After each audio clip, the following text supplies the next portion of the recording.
Monsieur Déco, quand un peuple s'habitue à l'oppression, il finit par appeler la servitude la paix.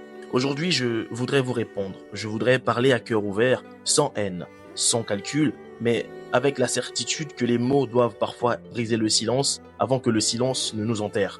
Monsieur Déco, les Congolais sont devenus un peuple fatigué, une fatigue morale, spirituelle, intellectuelle, une fatigue qui n'est plus le fruit d'une seule décennie, mais d'un enchaînement d'humiliations politiques, de trahisons nationales, de morts injustes, de promesses trahies. Un peuple anesthésié par l'habitude de souffrir, monsieur Déco. Et plus grave encore, un peuple qui semble s'être habitué à la douleur. Oui, le Congo vit depuis 41 ans sous le joug de monsieur Denis Sassou Nguesso.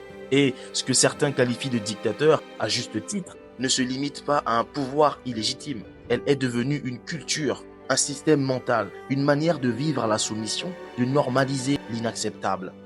Le Congolais ne vit plus, il survit, il ne rêve plus, il endure, il ne lutte plus, il attend. Mais attendre quoi? Vous dites aujourd'hui, monsieur Déco, que les Congolais devront rester chez eux en 2026 pour attendre que l'histoire change directement d'elle-même en restant chez soi à la maison? Qu'un miracle surgisse alors que même Dieu semble nous avoir déjà préparé le chemin, il ne reste plus qu'à s'autodéterminer.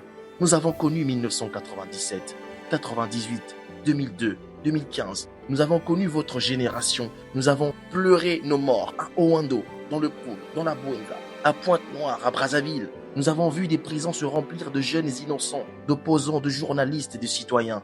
Nous avons vu la Constitution piétinée comme un vulgaire chiffon, monsieur Déco. Et pourtant, nous sommes là, immobiles. Et vous nous demandez, avec votre expertise, votre courage, monsieur Déco, de rester chez nous, de ne pas voter, de ne pas susciter cet espoir-là, d'essayer. Et si jamais ça ne fonctionne pas, de revendiquer cela avec force, au moins une fois, de le revendiquer véritablement avec force en étant unis. Vous nous refusez ça, monsieur Déco? Voilà le cœur du problème. La dictature n'est plus seulement dans les palais, elle s'est installée dans les têtes, sur les réseaux sociaux, sur YouTube.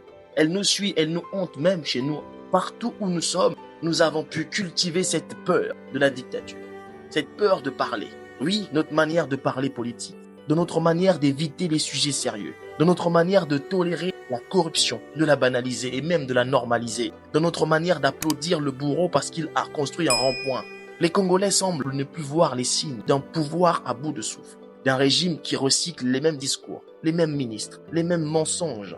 Nous sommes dans une pièce de théâtre, monsieur Déco, dans laquelle les personnes comme vous, qui avez cet impact, oui, monsieur Déco, je vous reconnais cette qualité de remotiver les jeunes, eh bien, vous décidez de leur inculquer l'inerte, de leur demander d'être des tombes à nouveau, de fermer leur bouche et de mourir en silence, tout en continuant à subir. Monsieur Déco, je pense que votre analyse est tout simplement fausse. Je ne suis pas ici pour faire une vidéo contre vous, pour vous reprocher quoi que ce soit. Je n'ai pas grand-chose à vous reprocher. Ce que vous faites habituellement, vous le faites très bien.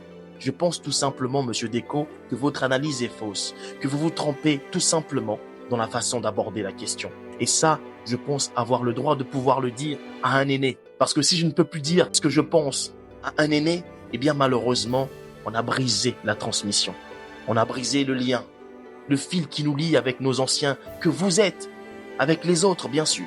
Et nous, notre génération aussi a une vision, a une façon de voir les choses. Nous voulons essayer, mais tout ce que nous attendons des anciens, ce n'est pas qu'ils nous disent que nous, on a essayé il y a des années, on a raté, vous allez rater. Non.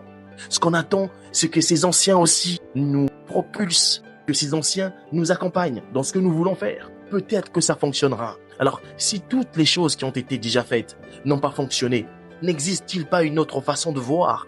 N'existe-t-il pas, monsieur Déco, quelque chose à modifier, à améliorer pour que ça fonctionne? Est-ce que tout est finalement peine perdue? Est-ce qu'il n'y a pas une autre solution? Est-ce qu'il n'y a pas un truc à améliorer, monsieur Déco? Et même aussi dans votre façon de voir les choses. Est-ce que la réponse c'est de dire, restez muet, mourrez en silence, souffrez, acceptez l'inacceptable? Est-ce que c'est cela, justement, la réponse? Je ne pense pas, monsieur Déco. Alors je pose cette question. Qu'attendons-nous pour réclamer notre liberté? Alors pour les personnes qui pensent à des actions de soulèvement et autres, et qui disent que les élections présidentielles, ça ne sert à rien, qu'attendez-vous?